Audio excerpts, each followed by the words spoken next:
Salim, welcome. हम दोनों एक ही कोचिंग सेंटर में पढ़ते थे, स्कूल्स हमारे अलग अलग थे। कभी कभी इनसे मुलाकात होती क्लास के बाहर, ऑफ कोर्स हमारी हरकतों की वजह से, लेकिन ऑल दीज थिंग्स अब हम जब सोचते हैं तो इमैटीरियल हैं। आपकी जो परसेंटेज है ज़रूर इम्पॉर्टेंट है, लेकिन सब कुछ नहीं है। अपनी जो मैं क्लासमेट्स को देखता हूँ, जो हमारे बैचमेट्स थे, जो टॉपर्स थे वो ठीक है, लेकिन जो मिडिल में थे ना उनके, और जो सबसे नीचे वाले थे, सबसे ज़्यादा मेहनत उन्होंने ही करी, क्योंकि जो सबसे ऊपर थे उनको तसल्ली थी, इत्मीनान था कि हमारा तो कुछ ना कुछ हो ही जाएगा।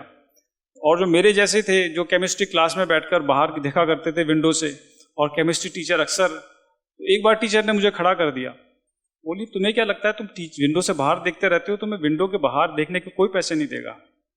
आज मैं उस केमिस्ट्री टीचर को दिखाता हूँ, मुझे विंडो से बाहर देखने के ही पैसे मिलते हैं।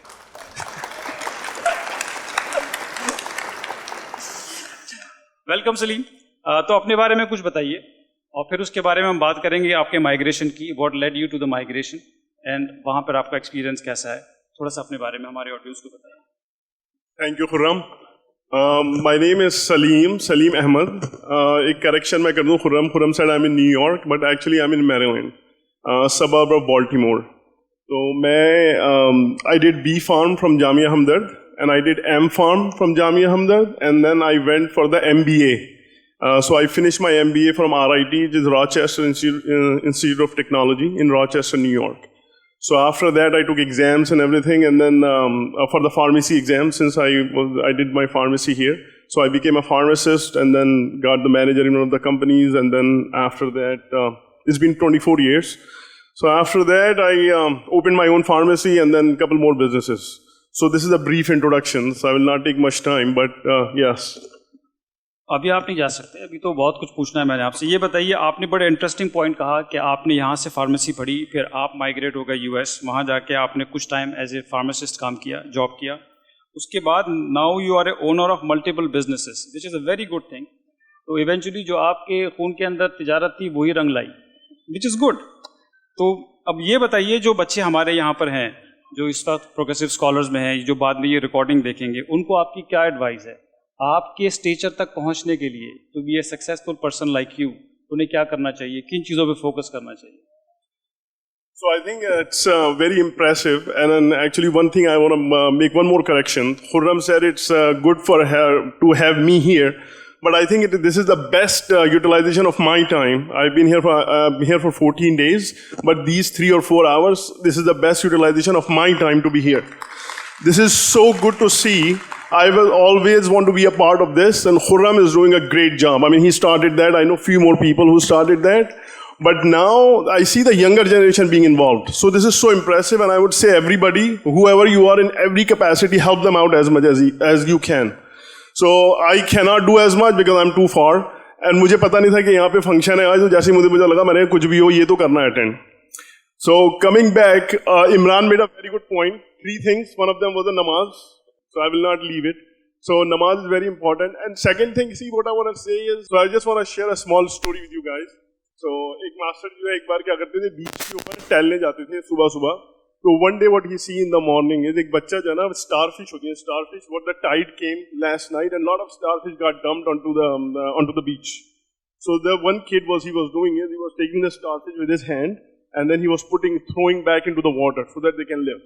स्टारफिश जो है पानी के बिना ज्यादा रह नहीं पाती, मतलब जब आधा घंटा 20 मिनट उसके बाद वो मर जाती है। तो मास्टर जी ने कहा कि भाई तुम ये इतनी सारी स्टारफिश है, इनको बचा पाओगे क्या तुम? तो वो बच्चा गया भागता हुआ, उसे एक और स्टारफिश उठाई और भाग के लगा आप मेरे साथ आइए। तो मास्टर जी उसके पीछे पीछे गए, उसे उठाई स्टारफिश और उसे फिर पानी में फेंक दी उसको। तो उसने बोला मैं 100 को बचा पाऊँ ना बचा पाऊँ, लेकिन एक को तो मैंने बचा लिया।